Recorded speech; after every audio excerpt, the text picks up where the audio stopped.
Porte d'entrée des régions nord du Mali, la région de Mopti reçoit beaucoup de déplacés. Ces personnes bénéficient aujourd'hui de la solidarité nationale. Comment sont-ils pris en charge et qui les prend en charge? Réponse dans ce reportage de Mamari Kone. Avec environ 15 000 personnes, soit 2219 ménages recensés, la région de Mopti accueille le plus grand nombre de déplacés des régions du nord de notre pays. Le cercle de Mopti vient en tête avec quelques 12 858 personnes, Koro 214, Djinné 260, Badiangara 451 personnes et Bankas 360.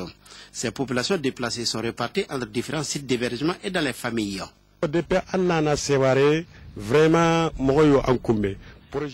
Dès que nous sommes arrivés à Sévaré, nous avons été bien accueillis par tout le monde, les représentants de l'État, des projets et la population.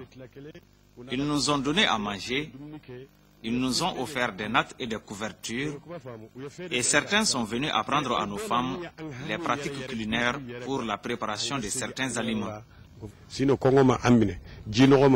Pour la prise en charge de ces personnes déplacées, un comité régional de crise présidé par le gouverneur de région a été mis en place. Il s'attelle à la recherche d'appui pour les personnes en détresse.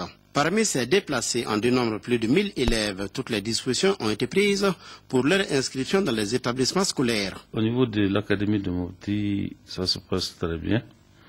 Vraiment, ils se font inscrire régulièrement. Et à la date d'aujourd'hui, on a 1568 élèves inscrits dans tous les ordres d'enseignement au niveau de Mopti.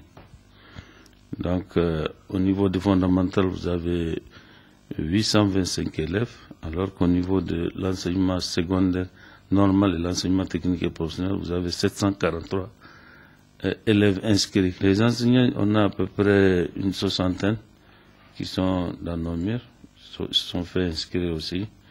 Et dans les jours à venir, nous pensons à les redéployer. Nous sommes en train de voir là où il y a des déficits, où on a vraiment besoin d'eux. Pour une meilleure prise en charge des personnes, la solidarité régionale a beaucoup joué, comme ici chez ce transporteur de son État qui héberge 3 familles venues du Nord. D'autres se sont regroupés pour louer des appartements. Le problème d'hébergement se posait. Les autorités ont identifié des sites pour héberger les populations. Avec l'appui du gouverneur de région, nous avons identifié l'hôtel des chauffeurs, qui était un bâtiment de l'État malien, qui n'était pas encore habité. Donc on nous a mis à notre disposition pour mettre les populations, les familles qui n'avaient pas pu avoir des familles d'accueil. Ainsi, nous avons environ jusqu'à une cinquantaine de familles qui sont hébergées sur le site des chauffeurs, qui bénéficient de ce jour à aujourd'hui d'une dotation mensuelle en vivres et en appui logistique. Je demande en dernier ressort vraiment aux populations déplacées de savoir que tout ce qui arrive à l'homme est une œuvre de Dieu et que nous allons le prendre avec philosophie. Je pense qu'en se donnant la main, nous pouvons vraiment gérer cette crise et que ce soit un triste passé. Sous l'impulsion du comité régional de crise, les partenaires au développement et les bonnes volontés se sont manifestés. Le CRS et ses partenaires ont déjà dépensé 2,40 milliards de francs CFA. CRS a mis 4 millions de dollars pour appuyer la population déplacée. Le tout financé par l'USAID et les fonds privés de CRS.